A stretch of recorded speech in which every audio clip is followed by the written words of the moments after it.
நீங்கள் கடவுளுடைய கோவில் என்றும் கடவுளின் ஆவியார் உங்களில் குடியிருக்கிறார் என்றும் உங்களுக்கு தெரியாதா? ஒருவர் கடவுளின் கோவிலை அழித்தால் கடவுள் அவரை அழித்து விடுவார். ஏனெனில் கடவுளின் கோயில் தூயது, நீங்களே அக்கோயில். இந்த வசனத்தை நாம் பலமுறை கேட்டிருப்போம், தியானித்திருப்போம். இது மிக மிக முக்கியமான ஒரு வசனம். நம்முடைய உடல் பரிசுத்த ஆவியானவர் தங்கக்கூடிய ஆலயம்.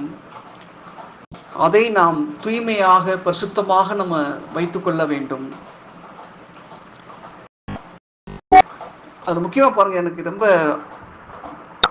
இறை அச்சத்தை தூண்டக்கூடிய வசனம் என்னன்னு பார்த்தீங்கன்னா, ஒருவர் கடவுளின் கோயிலை அழித்தால் கடவுள் அவரை அழித்து விடுவார். இங்கே சாத்தானு போல கடவுளே என்ன பண்ணி வர அழித்து விடுவாராம். அப்படின்னா எவ்வளவு சீரியஸாக நாம் எடுத்துக்கொள்ள வேண்டிய விஷயம் இந்த விஷயம். வசனம் பைபிளில் ஒரு சில வசனங்கள்லாம் பயங்கரமாக சொல்லப்பட்டிருக்கும். மிக கண்டிப்பாக ஆண்டு சொல்லிப்பார்.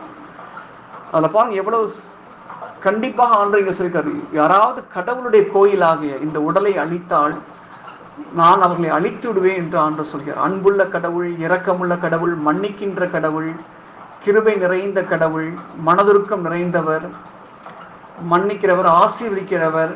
அதே ஆண்டவர் தான் இங்கே என்ன சொல்றார்? நான் அழிப்பேன் என்று சொல்கிறார். செப்பனியா 1ஆம் அதிகாரம் 6 நம்ம படிக்கிறோம். கடவுளை அறியாதவர்களையும் அவரை விட்டு விலகிச் செல்வோரையும் நான் அழித்து விடுவேன் என்று ஆண்டவர் சொல்கிறார். இதெல்லாம் பைபிள்ல பார்த்தீங்கன்னா எச்சரிப்பு வசனங்கள்.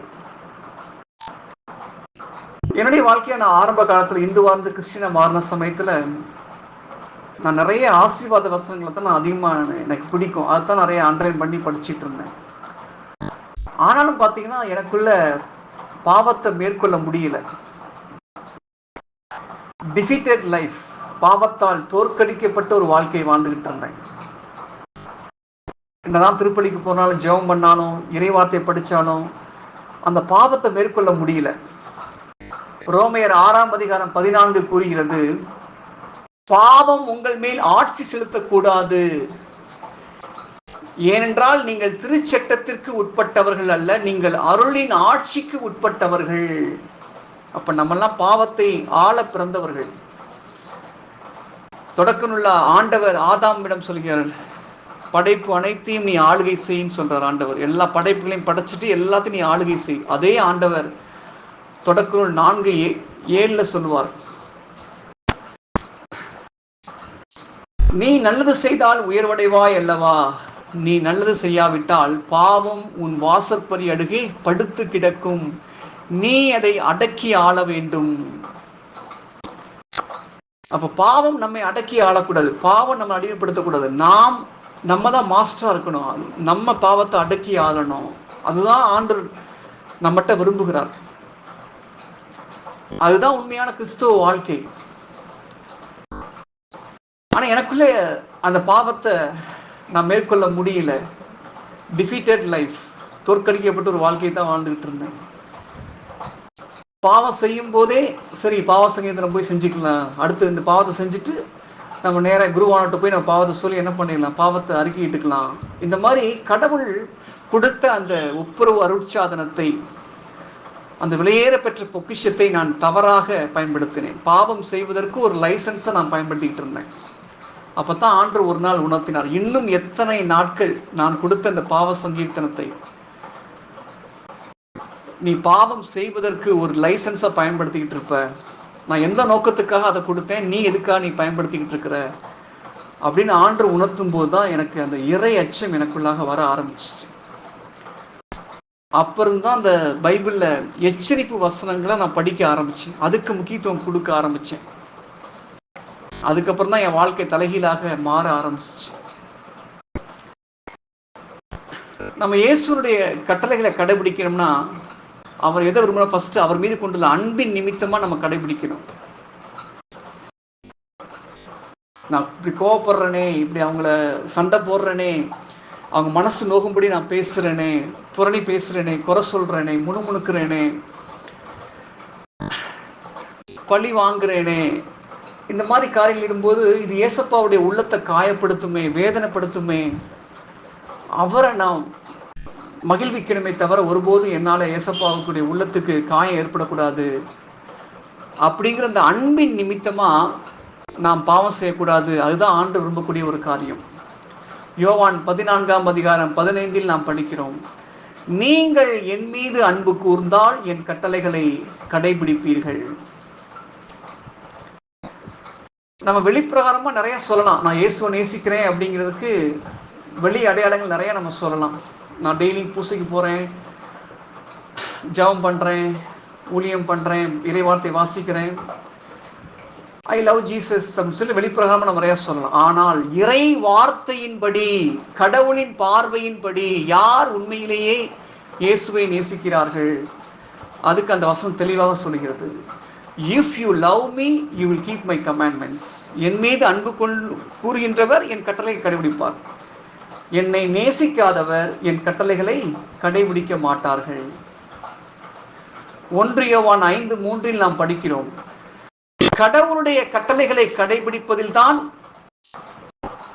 அன்பு அடங்கியுள்ளது. இப்போ நம்ம இயேசுவை நேசிக்கிறோம் அப்படிங்கிறது எதில் அடங்கியிருக்குன்னா அவருடைய கட்டளைகளை நம்ம கடைபிடிக்கிறது தான்.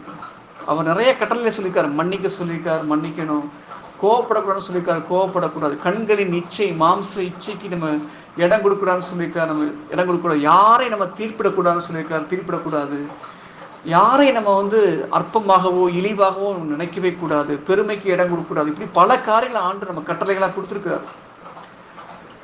எப்போ நம்ம கீழ்ப்படிவோம் அப்படின்னா அந்த அன்பின் நிமித்தமாக நம்ம கீழ்ப்படினு ஆண்டு விரும்புகிறார். ஒருவேளை அன்பின் நிமித்தம் நம்ம கீழ்ப்படியாட்டியும் கூட அட்லீஸ்ட் அவர் மீது கொண்டுள்ள தெய்வ பயத்தின் மூலமாவது நம்ம என்ன பண்ணணும், அது செகண்டரி, அது 2வது ஆப்ஷன் தான். ஆனால் ஃபர்ஸ்ட்னா அன்பின் நிமித்தமாக. அன்பில் அச்சத்திற்கு இடமே இல்லை, பூரண அன்பு அச்சத்தை புறம்பே தள்ளும் என்று 1 யோவான் 4:18 நம்ம படிக்கிறோம். இதெல்லாம் புனிதர்கள் வாழ்ந்த வாழ்க்கை. அவங்க தெய்வ பயத்தினால கட்டளையை கடைபிடிக்கல, தெய்வத்தின் மீது கொண்டுள்ள அன்பின் நிமித்தமாக அவங்க ஆண்டுக்கு பிரியமான வாழ்க்கையை வாழ்ந்தாங்க. ஒரு சின்ன விஷயத்துல கூட ஏசப்பாவுடைய உள்ளத்தை காயப்படுத்திடக்கூடாது, அவருக்கு பிரியமா இருக்கணும். ஒரு சின்ன யாராவது ஒருத்தவங்கள கொஞ்சம் கோபமா பேசினா கூட உடனே ஆண்டு போய் மன்னிப்பு கேட்பாங்க, உடனே ஒப்புரவாயிடுவாங்க. ஆண்டரே இப்படி நான் பேசக்கூடாது, அவங்ககிட்ட நான் இப்படி நான் எரிச்சல் பற்றக்கூடாது. இது மாதிரி தான் இன்னைக்கு காலையில் எனக்கு ஒரு சம்பவம் நடந்தது. நான் காரில் திங்ஸ்லாம் எடுத்து வச்சுட்டு இருக்கும்போது என்னுடைய மனைவி ஒரு கேள்வி கேட்டாங்க. அப்போ கேள்வி கேட்கும்போது நான் கொஞ்சம் எரிச்சலாக பதில் சொல்லிட்டேன். அதுக்கப்புறம் தான் ஆவியானவர் உணர்த்தினார், இல்லை நீ அப்படி நீ பேசிக்க கூடாது, உன் மனைவிட்ட கனிவோடு நீ பேசணும், நீ ஏன் எரிச்சலோடு பேசுன, அதை நீ மாற்றிக்கணும் அப்படியே உணர்த்தினார். நான் அப்பயே ஆண்டரை என்னை மன்னிச்சிருங்கப்பா, நான் அப்படி எரிச்சலோடு நான் பேசிருக்கூடாது, நான் சாந்த குணத்தோடு நான் பேசியிருந்துக்கணும், என்னை மன்னிச்சிருங்கப்பா. இப்படித்தான் ஆவியானவர் நம்ம என்ன பண்ணுவார், உணர்த்துவார் அப்படியே. யோவான் 16:8 நாம் படிக்கிறோம், தூய ஆவியானவர் பாவம் நீதி தீர்ப்பு ஆகியவை பற்றி உலகத்தினர் கொண்டுள்ள கருத்துக்கள் தவறானவை என்று கண்டித்து உணர்த்துவார். நம்ம பரிசுத்த ஆவியால் இயக்கப்படுகிறோம் அப்படிங்கிறதுக்கு என்ன அடையாளம் அப்படின்னா, முக்கியமான அடையாளம் என்னன்னு பார்த்தீங்கன்னா, நம்ம சின்ன பாவம் செஞ்சா கூட உடனே ஆவியானவர் உணர்த்துவார். உன்னுடைய பார்வை தவறு, உன்னுடைய பேச்சு தவறு, இங்கே நீ போயிருந்துக்கூடாதுன்னு சொல்லி உடனுக்குடனே நம்ம என்ன பண்ணுவார், உடனே நம்மளை என்ன பண்ணுவார், உணர்த்துவார். அவர் நம்ம பரிசுத்த ஆவியான ரொம்ப சென்சிட்டிவாக இருப்பார். அவர் ஆக்சுவலாக ஜென்டில் ஸ்பிரிட். அவர் சொல்லும் போதே நம்ம அப்படியே நம்ம கீழ்ப்படிந்து அப்படியே நம்ம மன்னிப்பு கேட்டு ஒப்புரவாயிட்டோம்னா இன்னும் நமக்கு லீட் பண்ணுவார், இன்னும் அதிகமாக நமக்கு உதவி செய்வார், இன்னும் ஹெல்ப் பண்ணுவார். அவருக்கு நம்ம கோஆப்ரேட் பண்ணணும், ஒத்துழைப்பு கொடுக்கணும். அது ரொம்ப ரொம்ப இம்பார்ட்டன்ட். இப்போ ஸ்கூலில் டீச்சர் நல்ல கிளாஸ் எடுக்கிறாங்க, ஆனால் ஸ்டூடெண்ட்ஸ் நல்ல மார்க் வாங்கணும் அப்படின்னா அந்த டீச்சருக்கு அவங்க என்ன பண்ணணும், ஸ்டூடெண்ட்ஸ் கோஆப்ரேட் பண்ணணும், ஒத்துழைப்பு கொடுக்கணும். இவங்களும் வீட்டில் ஹோம்ஒர்க் பண்ணணும், ஹார்ட் ஒர்க் பண்ணணும், அப்போ தான் நல்ல ரிசல்ட் கிடைக்கும். டீச்சர் மட்டும் நல்லா ஹார்ட் ஒர்க் பண்ணுறாங்க, ஸ்டூடெண்ட்ஸ் எந்த கோஆப்ரேஷன் வேணும் என்ன பண்ண முடியாது, எக்ஸாமில் நல்ல மார்க் வாங்க முடியாது. அதே மாதிரி ஒரு டாக்டர் ஒரு நோயாளியை என்ன பண்ணுறாங்க, ட்ரீட்மெண்ட் கொடுக்குறாங்க. அப்போ அந்த நோயாளி என்ன பண்ணணும், அந்த டாக்டருக்கு கோஆப்ரேட் பண்ணணும், அவங்க கொடுக்கக்கூடிய மருந்துகளை கரெக்டாக சாப்பிட்ணும், என்னென்ன ஃபுட்டை தவிர்க்கணும்னு சொல்கிறாங்களோ அதை தவிர்க்கணும், இதெல்லாம் செய்யணும்.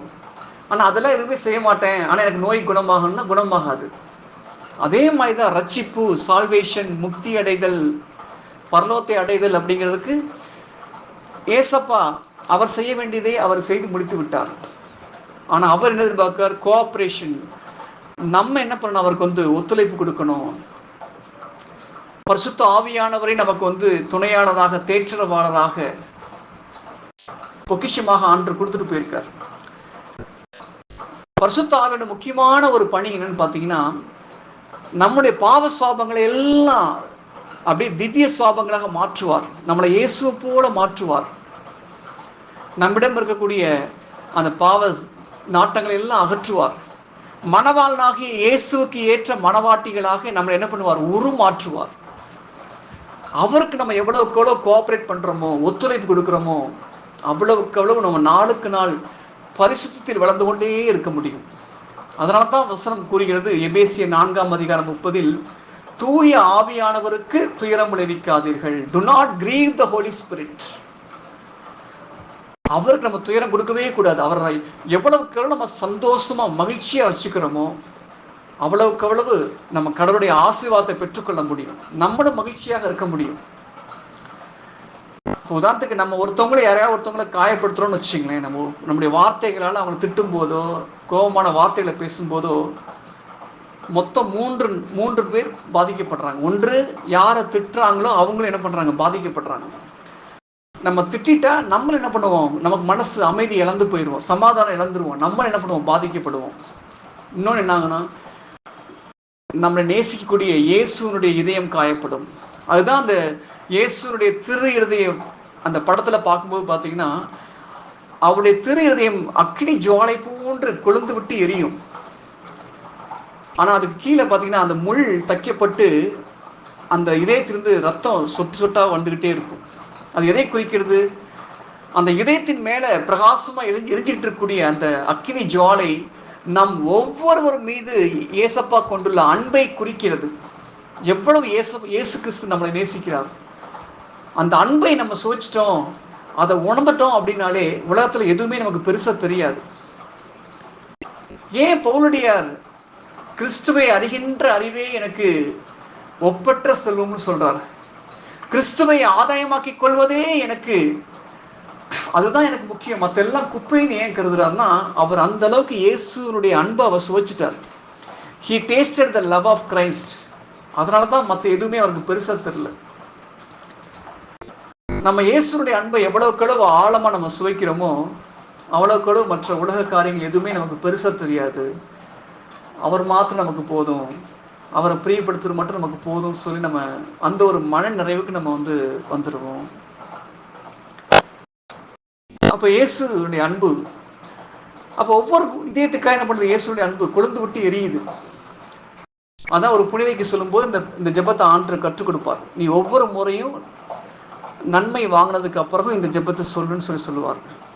என்ன ஜெபம்னு பார்த்தீங்கன்னா, மகா பரிசுத்தமுள்ள இயேசுவின் திரு இருதயமே, உலகில் உள்ள அனைத்து மக்களின் இருதயமும் உமது அன்பு தீயினால் பற்றி எறிவதாக. ஒரு அருமையான ஒரு ஜெபம், எனக்கு ரொம்ப பிடிச்ச ஜெபம்.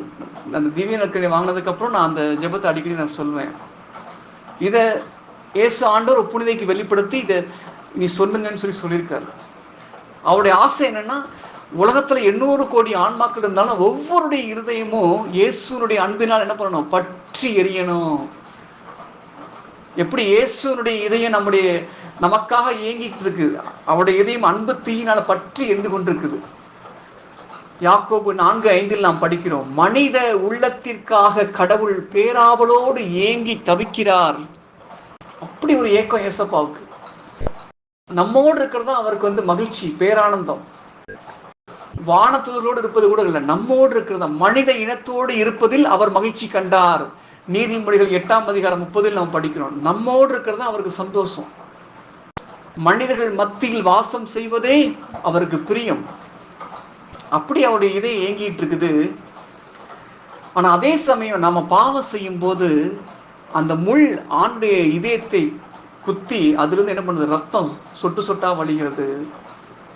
அதுதான் அந்த இயேசுனுடைய திருஇருதய படத்தில் நம்ம கற்றுக்கொள்ளக்கூடிய பாடம். அப்போ நம்ம ஒவ்வொரு முறையும் ஆண்டுடைய கட்டளைகளை மீறும் போது, ஆண்டு நம்ம கொடுத்துக்கூடிய இந்த உடலாகிய கோயிலை நாம் மாசுபடுத்தும் போது ஆணுடைய திரு இருதயம் காயப்படுகிறது. அதற்கு நாம் ஒருபோதும் இடம் கொடுக்கவே கூடாது. ஒரு மனிதன் எதனால் பாவம் செய்கிறானோ அதனாலே அவன் அழிந்து போவான் என்று சாலமோனின் ஞானம் 11ஆம் அதிகாரம் 16 நாம் படிக்கிறோம். மனிதன் எதனால் பாவம் செய்கிறானோ அதனாலே அவன் அழிந்து போவான். எந்த உறுப்பால அவன் பாவம் செய்கிறானோ அதே உறுப்பால அவனுக்கு என்ன பண்ணும்? அழிவு ஏற்படும். இதுதான் ஆண்டவர் பேதுருட்ட சொல்வார், கத்தியை எடுத்தவன் கத்தியால் தான் என்ன பண்ணுவான்? மடிவான். வாளை எடுத்தவன் வாளால் தான் மடிவான். குடி மதுபானத்துக்கு அடிமையானா என்ன பார்த்தீங்கன்னா சிறுநீரகம் பாதிக்கப்பட்டு அதுவே அழிவுக்கு கொண்டு போயிடும். ஸ்மோக்கிங் புகைப்பிடித்தல், அதுக்கு இந்த ஆண்டர் கொடுத்த அந்த உடலை அதுக்கு நம்ம என்ன பண்ணும்போது அடிமைப்படுத்தும் போது நுரையீரல் என்ன பண்ணும்? பாதிக்கப்பட்டு கடைசியில் அதுவும் அழிவு கொண்டு போகும்.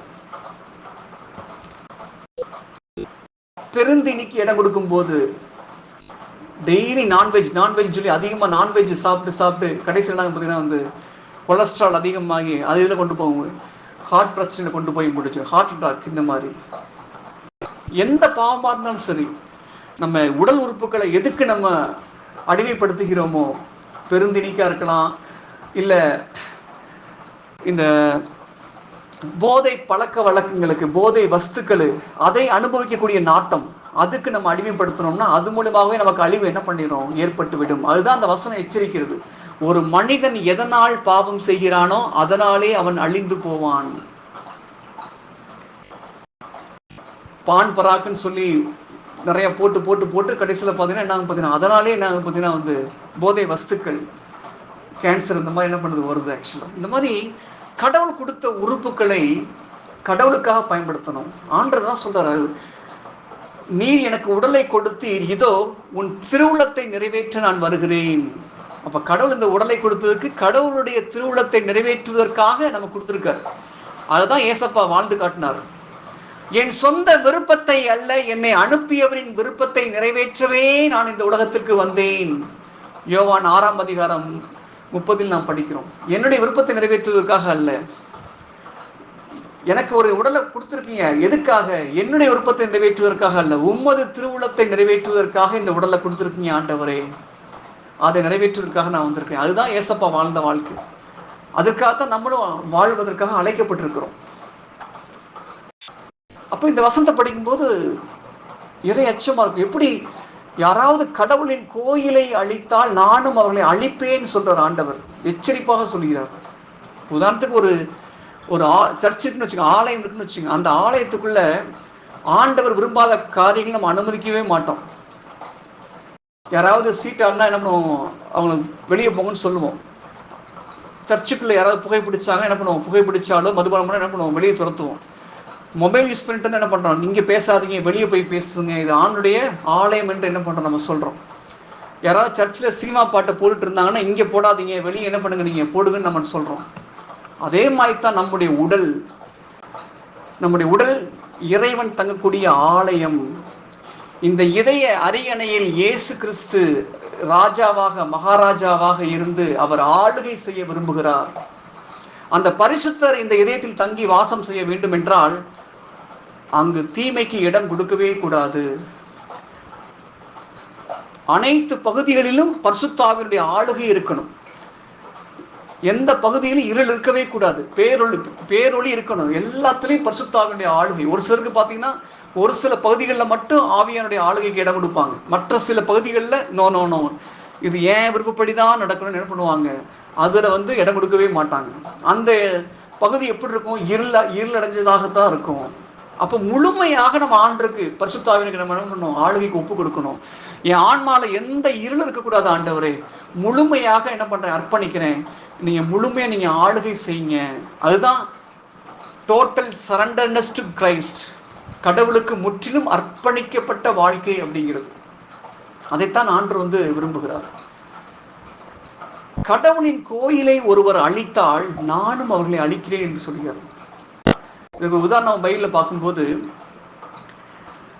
எருசலேம் கோயிலில் சுற்றி என்ன பண்ணுவாங்க, மக்கள் வியாபார சந்தை மாதிரி என்ன பண்ணுவாங்க, நாணயத்தை மாத்துறது, பறவைகளை விற்கிறது, அது இதுன்னு சொல்லி என்ன பண்ணுறாங்க, சந்தை மாதிரி என்ன பண்ணுறாங்க,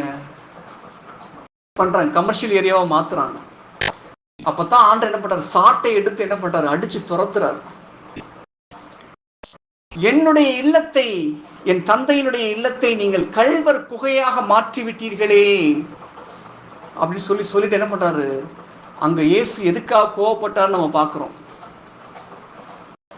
சினம் கொள்ளாதீர்கள் என்று சொன்ன அதே தெய்வம் இங்க சினம் கொள்ள எதுக்காக, இதுதான் அறச்சினம் அப்படிங்கிறது.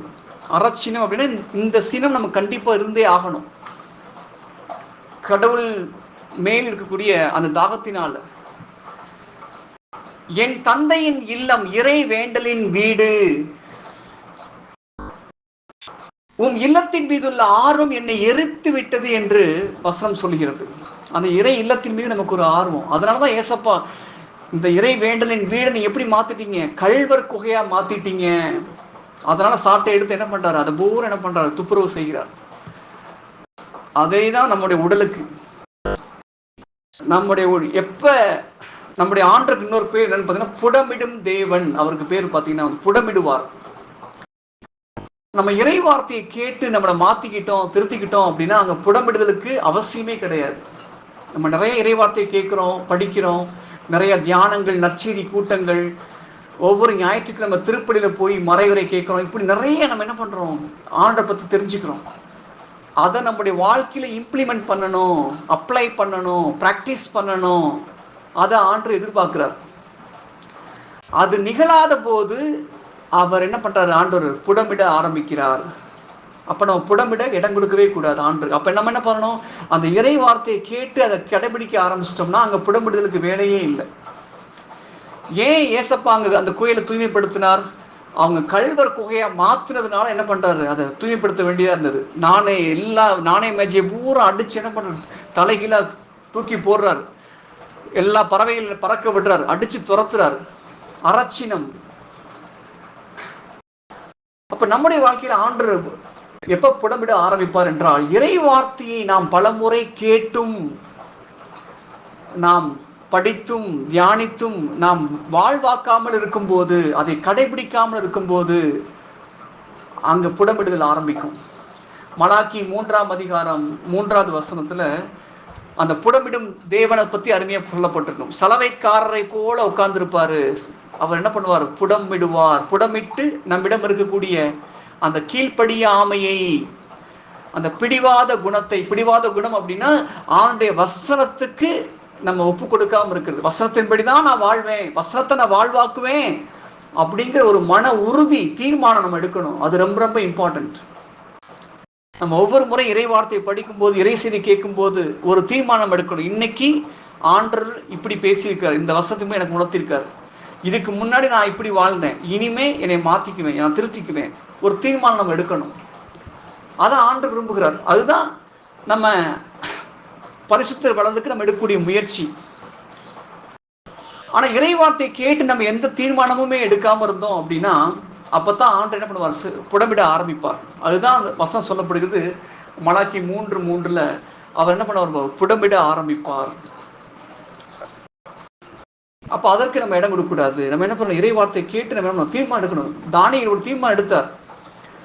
இந்த அரசர் தரக்கூடிய இந்த சிறப்பு உணவினால் நான் என்ன பண்ண மாட்டேன், என் உடம்பை நான் தீட்டுப்படுத்திக்கிற மாட்டேன். எவ்வளவு கஷ்டம் வந்தாலும் சரி நான் என்ன பண்ண மாட்டேன். ஏன்னா ஒருவேளை அந்த அரசர் வேட்டு தெய்வத்துக்கு படைக்கப்பட்ட உணவு கூட கொண்டு வரலாம், இது எனக்கு வேணாம். ஆண்டை கட்டளையில கடைபிடிக்கிறதுக்காக வைராக்கியமா நின்னார். கடைசியில பாருங்க, மற்ற எல்லாரையும் விட 10 மடங்கு வலிமை மிகுந்தவர்களாக தானியேல் அவங்களுடைய நண்பர்கள் மாறினார்கள். கடவுளுக்காக நம்ம ஒரு வைராக்கியம் எடுக்கும்போது, கடவுளுக்காக நம்ம ஒரு ஸ்டெப் எடுக்கும்போது கடவுள் நமக்கு உதவி செய்வார். ஒரு நேர்மையான கிறிஸ்தவ அதிகாரி, அவர் ஒரு அரசு பதவியில் ஜாயின் பண்ணும்போது ஒரு தீர்மானம் எடுத்தார். நான் எந்த காரணத்தை முன்னிட்டும் யார்கிட்டையும் நான் லஞ்சமோ ஊழலோ வாங்கவே மாட்டேன் அப்படின்னு அவர் ஒரு தீர்மானம் எடுத்தார். அதனால அவர் ஸ்ட்ரிக்டா அதுல என்ன பண்ணுவாரு, லஞ்ச ஊழல் வாங்கவே மாட்டார். அதனால அவருக்கு பல பிரச்சனை வந்துச்சு. நிறைய இடங்களுக்கு என்ன பண்ணுவாங்க, தண்ணி இல்லாத காட்டுக்கு என்ன பண்ணாங்க, தூக்கி தூக்கி போட்டாங்க. ஆனாலும் அவர் என்ன பண்ணல, சோர்ந்து போகவே இல்லை. நீங்கள் என்னை எங்கே தூக்கி போட்டாலும் பரவாயில்ல, நான் என்ன பண்ண மாட்டேன், லஞ்சம் வாங்க மாட்டேன். ஏன்னா பைபிளில் சொல்லப்பட்டிருக்கு, லஞ்சம் வாங்குவது பாவம், அது ஆன்மாவை கரைப்படுத்தக்கூடிய ஒரு பாவம். அப்போ அந்த கிறிஸ்துவதிகள் நேர்மையாக என்ன பண்ணார், இருந்தார். அதுக்காக பல இடங்களில் டிரான்ஸ்ஃபர் மாற்றி மாற்றி மாற்றி போட்டாங்க. அதை பற்றி அவர் கவலைப்படவே இல்லை. நான் ஆண்டருக்கு பிரியமாக இருக்கணும், ஆண்டருக்கு எனக்கு இந்த வேலையை கொடுத்துருக்கிறாரு, நான் அதில் உண்மையாக இருக்கணும். உண்மையுள்ள மனிதன் பரிபூர்ண ஆசீர்வாதங்களை பெற்றுக்கொள்வான்.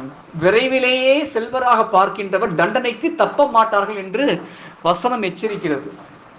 இப்போ கடவுள் இருந்து நம்ம ஆசீர்வாதத்தை பெற்றுக்கொள்ள யாரை கடவுள் ஆசீர்வதிப்பார் என்றால் உண்மையுள்ள மனிதர்களை. அங்க பொய்க்கோ வெளிவேசத்துக்கோ இடம் கொடுக்காம உண்மையா இருக்கிறவங்க, நேர்மையா இருக்கிறவங்கள தான் ஆண்டு என்ன பண்ண முடியும், ஆசீர்வதிக்க முடியும்.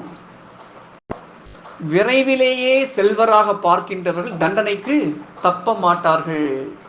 குறுக்கோளில போய் சீக்கிரமா சம்பாதிக்கணும், சீக்கிரமா பெரிய ஆள் ஆகணும், அப்படி முயற்சி எடுக்கணும்ல, தண்டனைக்கு என்ன முடியாது, தப்ப முடியாது.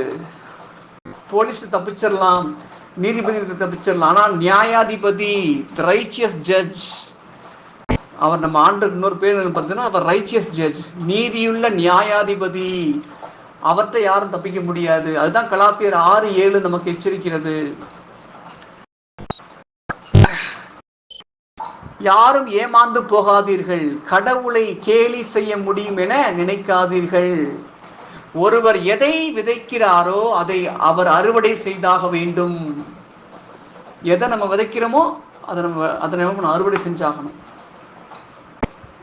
முற்பகல் விதைப்பின் பிற்பகல் அறுவடை செய்யும் சொல்லுவாங்க. ஆக்சுவலா வினை விதைப்பவன் வினையை அறுப்பான், திணையை விதைப்பவன் திணையை அறுப்பான்னு சொல்லுவாங்க. தக்காளி விதையை விதைச்சிட்டு வெங்காயத்தை எதிர்பார்க்க முடியாது. நன்மையை நம்ம விதைச்சோம், ஆவிக்குரிய நிலத்துல நம்ம எதை விதைக்கிறோமோ அது நமக்கு என்ன பண்ணும் பார்த்தீங்கன்னா, இது ஒரு இன்வெஸ்ட்மெண்ட். இப்போ நம்ம ஆண்டரோட நம்ம நேரம் செல்றோம் பார்த்தீங்களா, அந்த 8:30 மணிலேருந்து 9:30 மணி நேரம், இது ஒரு வகையான இன்வெஸ்ட்மெண்ட். நம்ம என்ன பண்ணுறோம் பார்த்தீங்கன்னா, முதலீடு செய்கிறோம். இது ஆண்டு எப்படி மாற்றி தருவார், பல மடங்கு ஆசீர்வாதமாக என்ன பண்ணுவார், நமக்கு மாற்றி தருவார். நம்ம கடவுளுக்காக செலவிடக்கூடிய நேரம், கடவுளுக்காக எடுக்கக்கூடிய பிரயாசம், முயற்சிகள் எல்லாமே ஒரு இன்வெஸ்ட்மெண்ட், ஒரு முதலீடு. அது எல்லாமே ஆண்டு என்ன பண்ணுவார், பல மடங்கு ஆசீர்வாதமாக என்ன பண்ணுவார், நமக்கு என்ன பண்ணுவார், மாற்றி தருவார். அதே மாதிரி தான் ஒரு வாலிப பெண், அவங்க அப்பா இல்லை, அவங்க அம்மா அவங்க தம்பி மட்டும் இருந்தாங்க. காலேஜ் முடிச்சோடனே நல்ல ஒரு ஐடி கம்பெனியில் நல்ல ஒரு 40,000 ரூபாய் சம்பளத்துக்கு ஒரு நல்ல வேலை கிடச்சிச்சு. உடனே ஒரு ஊழியர்கிட்ட போய் ஜெபிக்க போகிறாங்க. பிரதர், இந்த மாதிரி எனக்கு ஜெபிங்க பிரதர், ஆணுடைய ஆசீர்வாதத்தால் எனக்கு ஒரு நல்ல ஒரு வேலை கிடச்சிருக்கு, 40,000 ரூபாய் சம்பளம் கிடச்சிருக்கு, இதை வச்சு என் தம்பியோடைய படிப்பை நான் என்ன பண்ணுவேன், அவனை படிக்கிறதுக்கு நான் உதவி செய்ய முடியும் அப்படின்னு சொல்லி அவங்க ஜெபிக்க சொல்கிறாங்க. அந்த ஊழியரை ஜெபிச்சு அனுப்பிச்சி விட்டாங்க. போய் இந்த வாலிப பெண் அந்த கம்பெனியில் வேலை பார்த்துட்டு இருக்காங்க. ஒரு சில மாதங்களுக்கு அப்புறம் பார்த்தீங்கன்னா அதே ஊழியர்கிட்ட இந்த வாலிப பெண் ஜெபிக்க வர்றாங்க. என்னம்மா அப்படின்னு கேட்குறப்ப, பிரதர் நான் வேலையை விட்டுட்டேன் பிரதர், எனக்கு வேறு வேலை கிடைக்கிறதுக்காக ஜெபம் பண்ணுங்க அப்படின்னு சொன்னாங்க. ஏம்மா, நல்ல சம்பளம், 40,000 ரூபா சம்பளம் எடுத்துகிட்டே கிடச்சிருச்சு, ஏன் அதை டிஸ்கண்டினியூ பண்ணீங்க அப்படின்னு கேட்குறப்ப அந்த சொல்கிறாங்க, நல்ல சம்பளம் தான் பிரதர், ஆனால் அது என்னுடைய பரிசுத்தத்துக்கு தடையாக இருக்குது. நான் வேலை பார்க்கக்கூடிய கம்பெனியில் டீம் லீடரு, மேனேஜரு, இவங்க சாட்டர்டே சண்டேல என்ன பண்ணுறாங்க, இந்த மாதிரி ஆஃபீஸில் எல்லாம் சேர்ந்து என்ன பண்ணுறாங்க, ஒரு மீட்டிங் போகணும், அவுட்டிங் போகணும் அப்படி என்ன பண்ண சொல்கிறாங்க, கம்பல்சரியாக வரணுங்கிறாங்க. இந்த மாதிரி உலகப்போக்கில் நிறைய என்ன பண்ணுறாங்க, அவங்க நடக்கிறாங்க. அதில் எனக்கு என்ன பண்ணுறாங்க, என்னையும் நீயும் வந்தாகணும், நீயும் சொல்லி என்ன பண்ண கட்டாயப்படுத்துகிறாங்க. இது நான் பரிசுத்தமாக வாழ்வதற்கு எனக்கு தடையாக இருக்குது, அதனால் அந்த வேலையே வேணாம், நீங்கள் எவ்வளோ காசு கொடுத்தாலும் எனக்கு வேணான்னு சொல்லிட்டு என்ன பண்ண தூக்கி எரிஞ்சிட்டு நான் வந்துட்டேன் பிரதர் அப்படின்னு சொல்லி சொன்னாங்க. அதுக்கப்புறம் பார்த்தீங்கன்னா இன்னும் அதை விட நல்ல ஒரு சம்பளத்தில் ஆண்டர் அவங்களுக்கு ஆசீர்வாதத்தை கொடுத்து உயர்த்தினார். அப்போ ஆண்டருக்காக ஒரு ஸ்டெப் எடுக்கும்போது, ஒரு வைராக்கி எடுக்கும்போது பாருங்கள், ஆண்டவரே கூட இருந்து என்ன பண்ணுறாரு, உதவி செய்கிறார். அவருடைய கட்டளைகளை கடைபிடிக்கிறதுக்காக ஒரு தீர்மானம், ஒரு உறுதி எடுக்கிறது. அதுதான் தானியேலுக்கு நடந்தது. தானியேல் நினச்சிருந்தாருன்னா அவங்க ஃப்ரெண்ட்ஸ் எல்லாம் வகை வகையான ஃபுட்டு, பஃபே சிஸ்டம் சொல்லுவாங்க பார்த்தீங்களா, சிக்கன் மட்டன், சிக்கன்லேயே பயங்கர வெரைட்டின்னு சொல்லி வேணுங்கிற அளவுக்கு சாப்பிடலாம். அந்த அளவுக்கு எல்லாமே பரிமாறப்படும். ராயல் ஃபுட்டு, அரச மாளிகையில் கொடுக்கக்கூடிய ஃபுட்டு அப்படின்னா சாதாரண விஷயமா? அப்படி கிடையாது. ஆனால் அவருக்குள்ள ஒரு தன்னடக்கம் இருந்தது, செல்ஃப் கண்ட்ரோல். பெருந்தீனிக்கு அவர் இடம் கொடுக்கல. அவருக்கும் சாப்பிடணும்னு ஆசை இருந்திருக்கலாம், நிறைய வகை வகையாக ஃபுட்டு ஐட்டம்னு சொல்லி. ஆனால் அவர் என்ன பண்ணுறாரு, நோ நோ நோ, இது கடவுளுடைய வார்த்தைக்கு புறம்பானது, நான் இது அந்த உணவு எனக்கு வேண்டவே வேண்டாம். என்ன பண்ணுறாரு, அதுக்கு உறுதிமொழி எடுக்கிறாரு, மன உறுதி எடுக்கிறாரு. அதான் செல்ஃப் கண்ட்ரோல் அப்படிங்கிறது. செல்ஃப் கண்ட்ரோல், தன்னடக்கத்தின் ஆவி நமக்குள்ளா இருந்தால் தான் பாவத்தை நம்மளால ஜெயிக்க முடியும். ஒரு சில சொல்லுவாங்க, நான் இந்த மதுபான பழக்கத்துக்கு தெரிஞ்சோ தெரியாமல் அடிமை ஆயிட்டேன், இப்போ நான் விடலாம்னு நினச்சா அது என்னை விட மாட்டேங்குது அப்படி சொல்லுவாங்க. ஏன்னா செல்ஃப் கண்ட்ரோல் கிடையாது. செல்ஃப் கண்ட்ரோல் உள்ளவங்க கண்ட்ரோல் பண்ணுவாங்க, தங்களுடைய உணர்ச்சிகளை கண்ட்ரோல் பண்ணுவாங்க. நீதிமொழிகள் 17:27 கூறுகிறது, தன்னுடைய உணர்ச்சிகளை அடக்கிக் கொள்பவரே மெய்யறிவாளர். அவங்க தான் ஞானவான்கள். கோபத்தை என்ன பண்ணுறது, அடக்கணும். கோபத்தை உணர்ச்சிகளை கொட்டக்கூடாது. அந்த ஞானவான்கள் என்ன பண்ணுவாங்க, கோபம் வந்தாலும் என்ன பண்ணுவாங்க, சாந்தமாக என்ன பண்ணுவாங்க, பதில் சொல்லுவாங்க. உணர்ச்சிகள் என்ன பண்ணுவாங்க, கண்ட்ரோல் பண்ணுவாங்க. அதுதான் செல்ஃப் கண்ட்ரோல். நீதிமொழிகள் 15:1 நாம் படிக்கிறோம், கனிவான மறுமொழி கடுஞ்சினத்தையும் ஆற்றும், கடுஞ்சொல்லோ சினத்தை எழுப்பிவிடும் என்று சொல்லப்படுகிறது. இப்போ கனிவான மறுமொழி எப்போ நம்ம கூற முடியும், நமக்குள்ள செல்ஃப் கண்ட்ரோல், தன்னடக்கம் இருந்தால் தான். நமக்குள்ள செல்ஃப் கண்ட்ரோல் இருந்தால் தான் இந்த போஜன பிரியத்தை நம்ம மேற்கொள்ள முடியும், பெருந்தினி நம்ம மேற்கொள்ள முடியும். எந்த பாவமாக இருந்தாலும் சரி, செக்ஸுவல் சின்ஸாக இருந்தாலும் சரி, எதுவாக இருந்தாலும் அதுக்கு தன்னடக்கம், பரிசுத்த ஆவியுடைய கனிகளில் ஒன்றாகிய அந்த 9வது கனியாகிய அந்த இச்சை அடக்கம், கண்களின் இச்சை, மாம்சத்தின் இச்சை, அதை கண்ட்ரோல் பண்ணணும் அப்படின்னா நம்மளால முடியாது. பரிசுத்த ஆவியின் துணை இருந்தால் மட்டும்தான் முடியும். அதனால தான் ரோமையர் 8:13 தெளிவாக கூறுகிறது, ஊனியல்பின்படி வாழ்ந்தால் நீங்கள் சாகத்தான் போகிறீர்கள், தூய ஆவியின் துணை கொண்டு நீங்கள் ஊனியல்பை சாகடித்தால் நீங்கள் என்ன பண்ணுவீங்க, வாழ்வீர்கள், நிலை வாழ்வை பெற்றுக்கொள்வீர்கள். அப்ப அந்த ஊனியல்பை எப்படி சாகடிக்க சொல்றாரு ஆண்டவர், தூய ஆவியின் துணையோடு. அதுக்கு தான் பரிசுத்த ஆவி நம்ம கேட்கணும், ஆவியானவரே எனக்கு அந்த தன்னடக்கத்தை தாங்க, அந்த தன்னடக்கம் என்ற இச்சை அடக்கம் என்ற கனியால் நிரப்புங்க, எனக்கு செல்ஃப் கண்ட்ரோலை தாங்க, என் பேச்சில் ஒரு கண்ட்ரோல் இருக்கணும், என் பார்வையில் ஒரு கண்ட்ரோல் இருக்கணும், என்னை உணவு பழக்க வழக்கங்களில் ஒரு கண்ட்ரோல் இருக்கணும், எனக்கு ஹேபிட்ஸில் ஒரு பல கண்ட்ரோல் இருக்கணும். அப்படி நம்ம கேட்டு நம்ம என்ன பண்ணணும், பெற்றுக்கொள்ள வேண்டும்.